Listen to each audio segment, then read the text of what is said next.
and welcome to the Inner Core. My name is Paul Rauschenbusch. I'm the Associate Dean of Religious Life in the Chapel at Princeton University. The Inner Core is a program about religion, spirituality, and ethics, and anything else that comes to mind. So welcome. We're glad you're joining us. I am delighted to welcome Dean Allison Bowden. Reverend Dr. Bowden, welcome to the Inner Core. We're so glad you're here. Thank you. Dean Bowden has just come to Princeton University. Well, I guess it's 8 months ago, in August of 2007. She is now the Dean of the Chapel and of Religious Life, and a wonderful colleague that I can say to our office and to the Princeton University community. Reverend Dr. Bowden, welcome. We're so glad to have you on the Inner Core.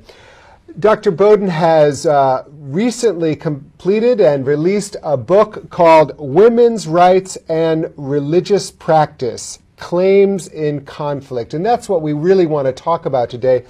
Allison, maybe you can start by telling us a little bit about the history of human rights. And then we'll, what human rights seems like such a sort of time immemorial concept. You know, we've always had our human rights, but in fact, it hasn't always been there. It's a fairly recent understanding of, and maybe you can just give us a little timeline on what human rights means. Well, human rights is going to mean many different things to many people, and a history of human rights for some people is going to start thousands of years ago, and for many people is going to start in the Enlightenment. Think of the Bill of Rights here in the United States. Think of the French Declaration on the Rights of Man and Citizen. So these are 17th, 18th century kinds of ideas. The idea of human rights certainly hit a whole new stride in 1948 with the founding of the United Nations and the Charter of the United Nations and the publishing of the Universal Declaration of Human Rights. That's also out of the United Nations, something that had great support from Eleanor Roosevelt. Some people will say, as I began, that human rights are thousands of years old. They'll say human rights are ideas and concepts embedded in religious traditions, in cultures, in ethical traditions, and only recently have we decided to call it specifically human rights, to make human rights law out of it. This is the world, particularly the legal world, catching up with where religious and cultural concepts have been for a very long time. So human rights, is that essentially a personal construct? Is that something like, I have these rights? I have, you know, even in our own Constitution, we have certain inalienable rights, yes, and I have them as individuals. Now, you know, I can imagine, and I think this might be part of the question, is like, how do my rights, when somehow they come into conflict with your rights, how do those things go together? Even before we, or maybe in connection with our conversation about religion, how do those things go together? Right. Well, again, there are a variety of perspectives on this. Are rights individual, and do rights require duties from others? If I have a right to X, do you have a duty to fulfill that for me? Are rights only individual, or are rights really more appropriately for whole peoples? Are they for cultures? Are they for groups? Some coming from East Asian societies have said this emphasis in the West on individualism infects your idea of the understanding of rights. Of course, rights exist, but they are for groups, and people have responsibilities to others before they have personal rights. Your first thing is a responsibility to fulfill your rights to your people, to your culture, to your family, to your government. Incidentally, you also have human rights, but these are only fulfilled to the extent that other people understand their own primary obligations first. So stop thinking about yourself as a person with rights. Start thinking about yourself as a part of a whole society. All of these people having responsibilities to one another, and those are most important. It's interesting, and you can see that's a very persuasive argument, but you can also see how that could be abused. Right. You know, yes, you know, we care about you, but you have to subsume your interest, your personal interest. Why are you putting your interest above the community's interest? This is your role, right. You stick to your role. And I can imagine that when you're looking especially at women's rights, that can be a point of conflict. Because Absolutely. if you're talking about human rights for women and some of, I think, religious understanding of duties of women, Sure. that could be a point of conflict. Oh, completely. One of the things that the intersection of religion and rights really complicates is the idea of basic human equality. And I think for that reason, that religion is maybe the largest challenge to the idea of human rights as it is currently encapsulated in human rights law, both out of the United Nations and also other international bodies and domestic bodies. I think the religions would say that all people have a spiritual equality, or maybe only certain members, only all members of their religious community. But after this umbrella level of equality come different types of people. And those types of people are going to require different levels of rights. Gender, absolutely. And some real biological determinism comes in here. Women bear children. Well, around that fact comes a whole set of rights and obligations and duties, primarily to the family, that have to be primary. Another category of difference would be religious believers versus non-believers, non-members of the community. In some religious traditions, ideas of caste and of social location make certain people very different in terms of the understanding of human equality. Spiritually, absolutely, we all have equality. Other things like sexual orientation are used as a category by which some people, for religious reasons, need to have a certain level or kinds of rights or be excluded from others. And also, of course, certain obligations and duties first. Tell me, maybe I think you do a few case studies in this book, or at least grounded in a few different communities. Can you give us a few examples of places where this has been in conflict, and perhaps how your own thinking in discussing this may have evolved, expanded, taken surprising directions? I mean, I think once you get into a place, it's easy to be abstract, human right, but once you get into a situation, it complicates it, you see things. How did that happen for you? Absolutely. Well, my book looks at Christianity, Islam, and Hinduism, particularly in the South Asian context. As for a case study, I could talk about certain religious communities' requirements that women practice purdah, and that means different things in different societies. For some, it might mean that a woman covers certain parts of her bodies always when she is in public, and that might be everything but the face and hands. It might include face and hands too. For some others, it might mean being basically restricted to the home. If not all of the time, then the only exception being in public in the company of a close male relative as chaperone. Some women within the Muslim community and without will say this is a human rights violation. I mean, this is a restriction on an essential human right to freedom, particularly freedom of movement. These women are not free to move around, particularly those who are required by their religious community to remain in their homes and only go outside perhaps with a chaperone. There are other women in these same religious communities who say this is no human rights infringement at all. This is an honor and a privilege. This is me really acting out what I think is at the heart of what I understand to be appropriate for me. This is an act of faith for me. I will open the Quran now and I will show you where there are texts that say that the righteous woman is a very modest woman and pulls her garment closely around her. This is me doing that. And if I am, in my house all the time, this is just an even greater observance of what's crucial to me. Other women will say, you think it is freedom to, what, go out and work? This is a sign of my economic status. I don't have to work. It is middle and lower class women who do not get to observe purdah in this way. And I am really, really thankful that that is not me. And there are other women who will say, I don't think this is religiously required of me, but I also realize I'm a practical person, that I don't have alternatives right now that wouldn't compromise my physical safety. So there are many different kinds of things at play. Power considerations within religious communities and particularly within families. There is very much an economic consideration going on, and women just being very practical. But it's been very interesting to me in researching this book and seeing how there are very many sides within specific religious communities. Some people think this is absolutely valid, some people don't, others are everywhere in between, and it's just fascinating as a reader and an interviewer to be taken into other communities' deep conversations about what all of this kind of thing means.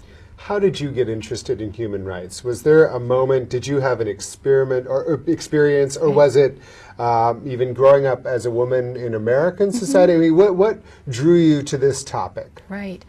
I have been interested in religion for a very long time, of course, and I'm a seminary graduate, all that kind of thing. I'm interested in women's issues, just generally. I did not my book is published in a series of gender studies, the York University Studies on Women and Men, and I somewhat chuckled to myself to find that I'm a women's studies person. I hadn't known that about myself. I'm just interested in women. Okay, and presto, you're a women's studies. I am, because I'm interested in women, and that's fine. And the human rights idea came in to sort of complete the three-pointed set of interests. Really about 10 or 12 years ago, I began to think of human rights. I've always been concerned with social justice and the intersection of social justice and religion. And human rights began to just appear to me to be, as I like to put it, humanity's current best tool for securing social justice. Not the only one, but the whole point of human rights and the reason they've been articulated so intentionally in an international and intercultural way, and we can argue about whether or not that's worked, but that has been the intention, certainly in the 20th century and now 21st, is to see through the rubric of human rights if there aren't certain levels of social justice that we can ensure for every last person simply because they are human. What is the source of human rights? Some people say human dignity. Many people in religious traditions, and let me add that no religious tradition is monolithic. I mean, there are just hundreds, thousands, infinite viewpoints within them. We can't just say religion X says Y. But within all of these groups is an attempt to try to get down to something that's so fundamental and that we just have to safeguard. I'm thinking broadly in terms of social justice criteria. Others may say human dignity. There are certain things we do to safeguard others' human dignity. And I became interested in the way human rights language and human rights talk actually has kind of a lot in common with religious talk. And when we begin to speak about the human being and human dignity, people with a religious identification quickly find themselves talking about concepts that have an element of the sacred to them.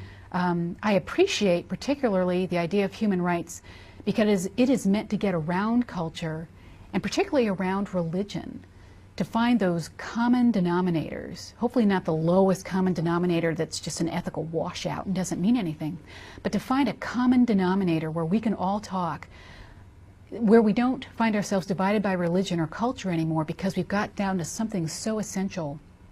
And what human rights lawmaking keeps coming back to is the human being, human dignity, the essence of the human. And I am fascinated by the way that even at that elemental point, the religions come in and, like in the Tower of Babel, confuse our speech. We have very different understandings of what we mean about inherent human dignity when we bring in our, I mean, in my sense, particularly religious understandings, but others can say ethical, cultural as well. Well, I think and so we have these, the claims in conflict, and I think especially women's equality movements, what human dignity means, and that can be in conflict with religious communities, especially when we go into cultures that don't have the same history that America does or Europe does. I mean, it's a very different sort of context. So I think it must be. Is this a process? Do you feel like there's movement? Is the UN and those people interested in human rights? Are they beginning to? have basic assumptions changed over the last 50 years? I guess, or what, we're 60 years now since, I mean, what has changed and what has remained essential? I mean, you know, it does seem like there's a certain pragmatic element behind this. Basically, we want to make sure that every human being has a dignified life. And we want to do that in tangible, concrete ways. But the question is, how? Absolutely. And how does it differ in a village in South Asia, in India, to a city in Kenya, to Trenton? Sure. I mean, it seems like somehow that kind of cultural fluency, maybe religious fluency as well, has that been a factor? You know, it's interesting that the human rights idea is a concept that continues to evolve. It does. It is not ossified at all, and this is just fascinating to watch. I mean, in just the last 60 years, as you've said, out comes a wonderful, perfect on paper, perfect set of documents enshrining human rights, and infinite numbers of countries sign and ratify them and say, yes, we will abide by them. They were all a part of the drafting. This is great. I was talking recently with a friend who's in law school, and she was noting that lawyers look at human rights law and they say it's on paper, it's good, it's there. On the ground, this oftentimes, I mean, it just does not trickle down. It's not the question right now that human rights laws aren't adequate. They're beautiful. And oftentimes, particularly when religion is involved, it's not enforcement. Or enforcement is the case, but enforcement, it's the problem, but it's not the answer. You, Paul, must abide by the rights that your country has signed on to, and you need to do it at home. Now, I know how you like to treat your female relatives, but it says right here and we signed it. This isn't going to work. Right. When rights came out, there was, sort of in 1948, some general understandings, but they've been complicated. One of the biggest challenges to date has been related to cultural relativism. I like to talk also about religious relativism. But this is where, for lack of a better term, non-Western countries really formally challenged at the highest levels and the lowest too, the conversation on human rights and said, you know what, this really is the way you have framed it, a very Western concept, and it's coming out of your enlightenment. It's not that we're not enlightened, we've just had a different history. It's not that we don't believe in or understand human rights, we articulate them very differently, and you need not to be so sort of ethically imperialist that you can't work with us to open up again the canon, if you will, of rights and the way we talk about it, and to incorporate our perspectives. Some folks said in response, but you know what, you and your father's generation, mother's generation, were at the table when this was drafted. And a response back is, well, yes, we had people at the table, but they were Oxford educated, and they didn't represent the rank and file people in my culture. I don't think, some do, that the question of cultural relativism has been solved. It continues to be a very live issue. I'm glad. I mean, you know, as many genuine voices as possible to help shape this. This concept is important. It doesn't mean it's always going to be the smoothest conversation, but I think it's the one that's most genuine. Another big question that came up, particularly starting in the 70s, women's movement, but in the 80s and into the 90s, was a movement called Women's Rights Are Human Rights. And so now looking from a gendered perspective and saying torture, what does torture mean? It can't just mean torture at the hands of the state. Women whose lives are mostly held in the private sphere rather than the public one are never going to be taken in for state torture because they aren't actors on the political and social scene. They may be beaten eventually to death by a man in their home or subjected to what we consider torturous behavior or imprisonment. You know, unlawful, unasked for imprisonment is an abuse of a human right. But what of certain, you know, abusive families in any religious background and location who really confine women to their home? So they were trying to take the criteria that were already well established in human rights and saying, we need to look again at what is torture, we need to look at imprisonment, we need to look at all sorts of issues related to human dignity.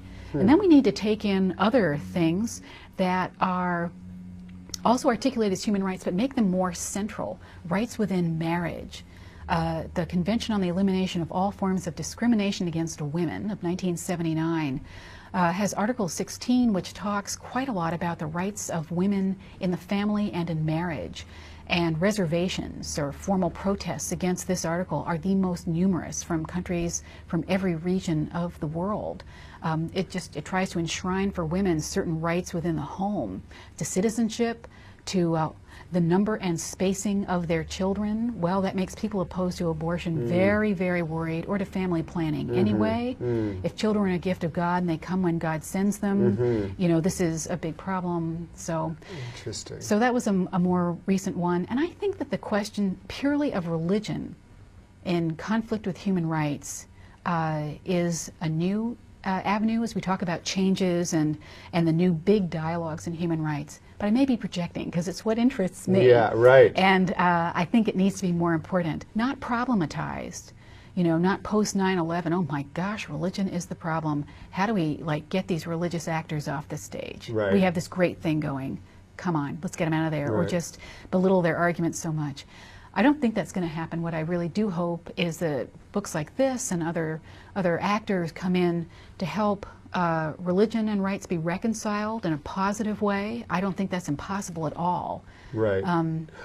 We're talking to the Reverend Dr. Allison Bowden. She has written a book called Women's Rights and Religious Practice, Claims in Conflict.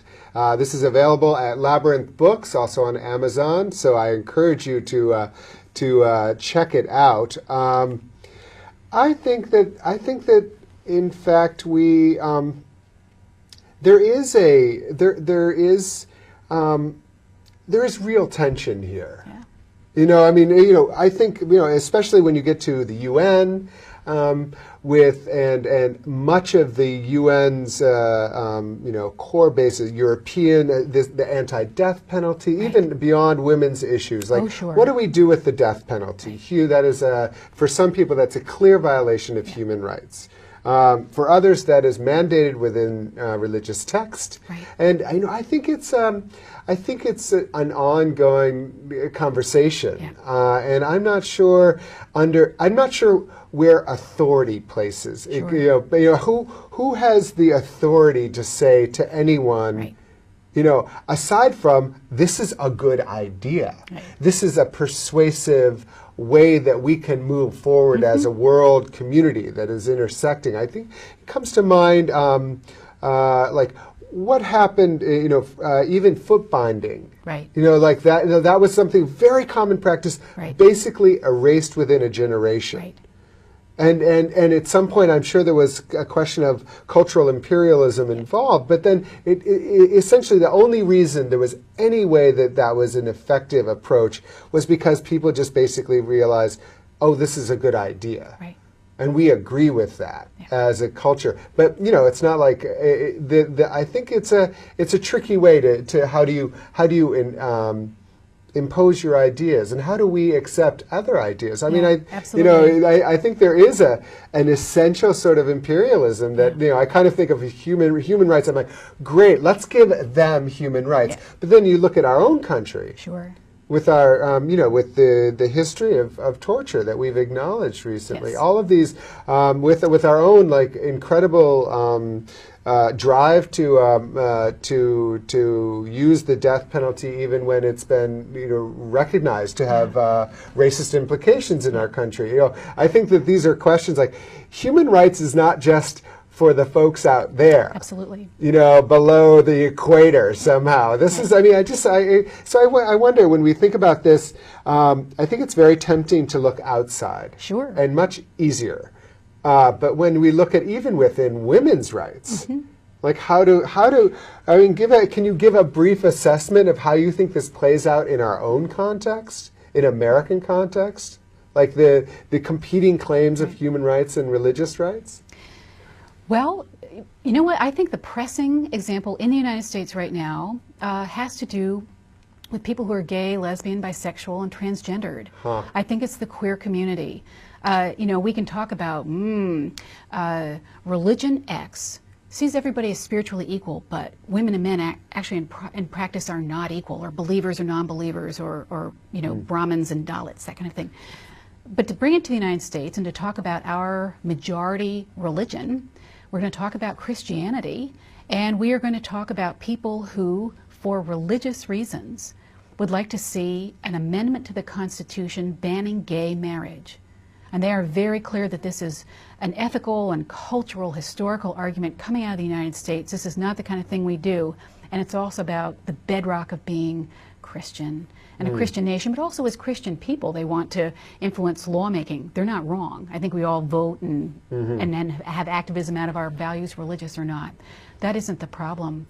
But I know someone who was a teacher in the Chicago public schools for decades and lost his job teaching math to high school kids because he is gay. There are the question of marriage. Is marriage a human right? It says so in the Universal Declaration of Human Rights. Everyone has the right to marry and found a family. And in 1948, I'm going to guess, they were assuming a man and a woman. Right. Well, that's not the question in the United States right now. That's not the pressing question. P.S. We've already gone through anti-miscegenation kinds of restrictions on marriage. Now we're coming to gender and sexual orientation and identification. And so what's your recommendation? I mean, I say to put you on the spot. Sure. How does this interest in human rights, the value of human rights, pertain to the United States? And how do we bring that into the conversation? I'm going to say the same thing about this situation in the United States as I do as I conclude my book, talking about any situation in any religious tradition. When it comes to differences between human rights and religious practices, so claims and conflict, people in different disciplines say, well, we need stronger laws, we need this, we need that. I think that theological positions need to change, and we know they can. Look at how they've changed in Christianity regarding women, not perfect, but regarding women, the end of human chattel slavery, and we know that many slaveholders held the Bible aloft through their defense of slavery. We are continuing to evolve, not just as a human rights concept, but certainly as nations in our ethical understandings of what is appropriate. In a situation where, let's say, female genital cutting is going on and some people perpetuate it on theological grounds, I think it's not going away until people within that community, with the helpful support of people without, but people within those communities do the theological change and make it accessible to all about why this is religiously inappropriate, or many will say this was never really a religious idea at all. This was a cultural holdover that we made religious. What do we do in the United States, those of us who are Christian, and perhaps Jewish, Muslim, or other religions too who might have a problem with this, to look at core theological concepts and do good, integrity-filled theological work to bring us more into keeping with a human rights norm. Now, not every human rights norm, I'm saying, is absolutely right, and there are real different gradations. Some human rights documents say that there is a human right to paid vacation. I love my paid vacation, but is that a basic human right? Is keeping your job, regardless of your sexual orientation, a human right? I would place that a whole lot higher. The right to life. So so essentially, it's something that has to come from within the community, with support. But it really is an evolution, and I think that you have your work cut out for you.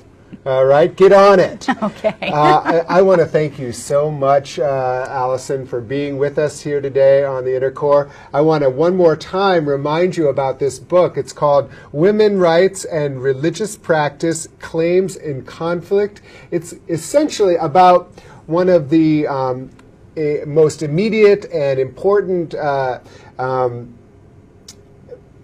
evolutions over the next century, I think, is how we look towards each individual as having dignity, as respecting one another with dignity, loving one another, and how we can get there while appreciating the deep and respecting the deep religious and cultural traditions that often work at originally perceived counter perspectives, but how we can bring those together to recognize and appreciate one another.